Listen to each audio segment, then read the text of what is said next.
Did you know that Bonaventure Cemetery is part of the Georgia Camellia Trail?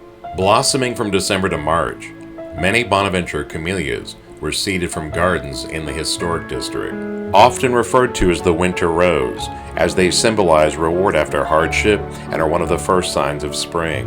Historically, pink camellias were the most popularly planted at family grave sites, as they symbolized hearts in waiting. They represented a longing for family gone by and the eventual heavenly reunion. Gardeners also appreciate that pink blossoms take longer to die once they fall or are cut from a shrub, adding to their eternal essence. Red camellias, also popular, symbolize love, passion, and the blood of Christ. White camellias naturally demonstrated purity, chasteness, and the love of all things holy. Interesting to note, during the Victorian age, men gave women roses as a sign of affection, whereas the tradition for women, giving men camellias. And like cemetery flower plantings, we think a love tradition worth restoring.